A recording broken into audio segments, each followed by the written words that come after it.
Dan apa yang Ustaz tanya kepada Syekh Ustaz?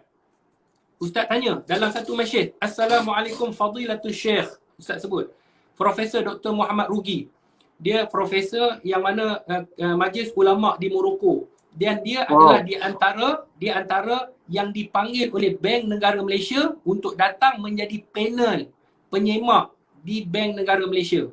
Jadi Ustaz mesej dengan dia. Ustaz kata, Fadilatul Syekh, arju binallah an takuna fi ahsanil hal. Aku doakan kau, semoga kau dalam keadaan sihat, dalam keadaan selamat. Indi soal, aku ada beberapa soalan. Hal yumkinuna nata'amal ma'al ghairul muslimin. Boleh tak aku ni bermuamalah dengan orang yang bukan Islam di dalam satu perniagaan?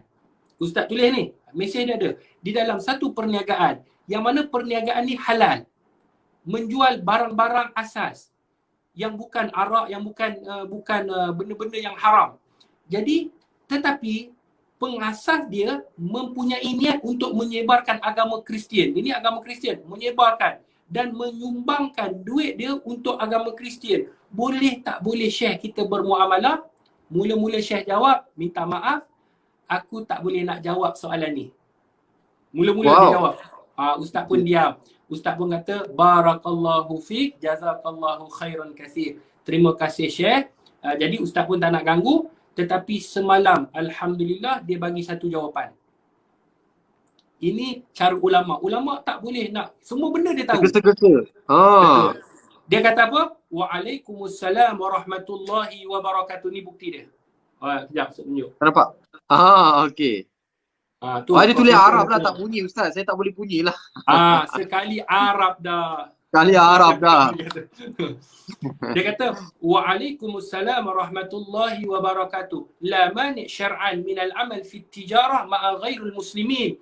إذا لم تكن في المحرمات كالخمر ونحو أما كون صاحب المشروع يخصص بعض المال لكنيسة فلا يغير من هذا الحكم لأن ذلك يتعلق به وحده والكنيسة معبد على المسلمين احترامه وعدم الاعتداء عليه ما دام لهم. Kata Syekh Profesor Muhammad Rugi ni, Ustaz tanya ni. Ustaz kata, dia kata tidak ada masalah daripada segi syarak di dalam kita bermuamalah dengan orang yang bukan Islam selagi mana kita tidak berniaga perkara-perkara yang diharamkan seperti al-khamar, seperti arak ataupun selain daripada itu.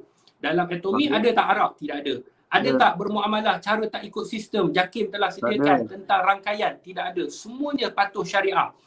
Amma kaun sahibul masyru', adapun orang yang mana sahibul masyru' ni dia peniaga, pengasas, dia nak allocatekan duit dia untuk kanisa, untuk menyebarkan agama, fala yughairu min hadzal hukum, tidak ada kesan pun. Sebab apa? Dia kata itu adalah diri dia, kita tak terlibat. Dia lakum dinukum waliyadin, agama kamu, agama kamu, agama kami, agama kami. Apa yang nak terlibat? Oh, sebab dia ada duit, dia boleh sebarkan agama, dia boleh memurtad. Itu hak dia. Hak kita kalau dia nak murtad, kita yakinkan orang kita apa agenda kita untuk mengislamkan orang. Bagaimana Rasulullah berniaga untuk mengislamkan orang. Rasulullah masuk, dulu ada fatwa, sebelum Ustaz sambung ni. Dulu ada fatwa, Ustaz buat bahas dalam bidang maqasid syariah. Bahas master Ustaz mura'atul maqasid fi fiqhil khilaf. Meraihkan maqasid di dalam perbezaan pandangan ulama. Ustaz mendapat tempat yang tertinggi dalam perbahasan ulama. Syukur. Dalam bahas master. Kemudian bahas PhD Ustaz, atharul maqasid fi khilaful fiqh. Kesan maqasid di dalam perbezaan pandangan ulama. Ustaz ambil kitab ni. 800 muka surat. Okey, masya-Allah. PhD, atharul maqasid fi khilaful fiqh. Itu apa Ustaz punya? PhD. Masya-Allah. 800 muka surat Ustaz tulis. Allahu Akbar, subhanallah.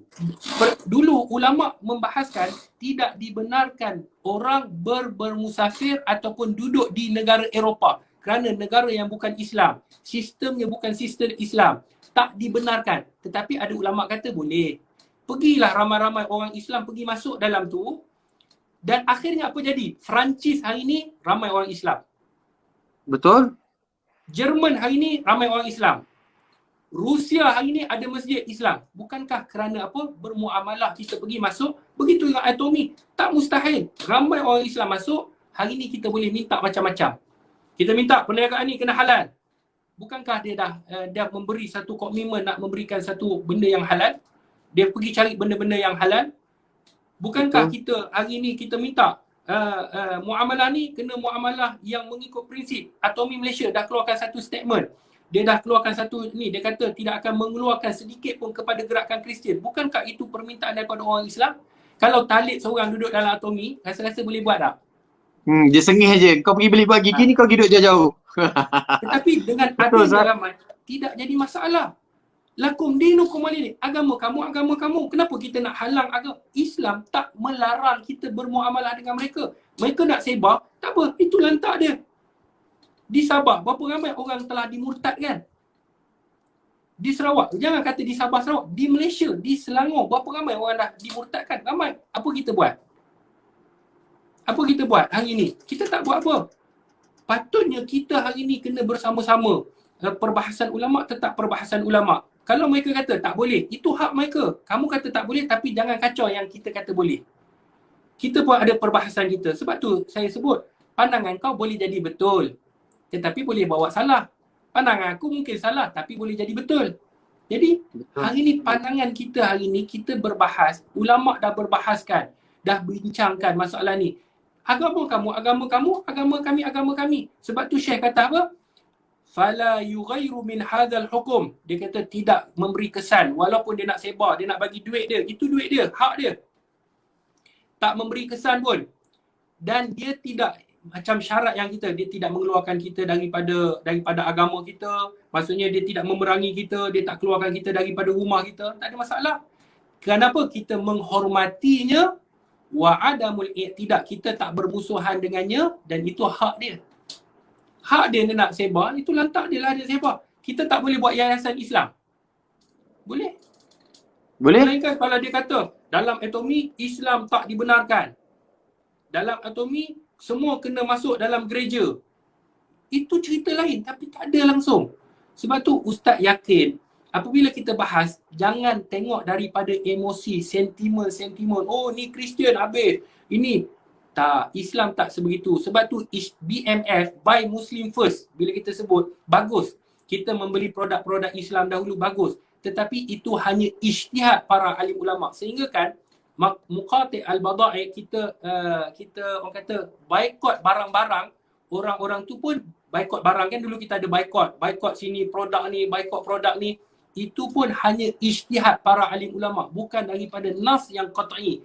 Mereka menggunakan dalil wa ta'awanu 'ala birri wa taqwa. Bertolong-tolonglah kamu dalam kebaikan, wala ta'awanu 'alal ismi wal udwan. Jangan kamu bertolong-tolong dalam kemungkaran. Itu dalil umum. Kita tak tolong mereka membina gereja, kita tak tolong mereka untuk edarkan Bible, kita tak tolong mereka untuk pergi bagi holy water, kita tak tolong. Tetapi kita hanya bermuamalah dengan perniagaan yang halal, yang produknya halal dan mendapat kebaikan dalam masyarakat kita. Jadi tidak menjadi masalah. InsyaAllah hukumnya seperti mana pandangan yang kedua, hukumnya yajuz wal halal insyaAllah. Tetapi itu pandangan Ustaz, mengikut pandangan mufti terpulang. Mufti juga berijtihad, itu terpulang kepada mereka, tetapi kita insya-Allah apabila kita bercakap dan kita dah bertanya, insya-Allah halal dengan izin Allah.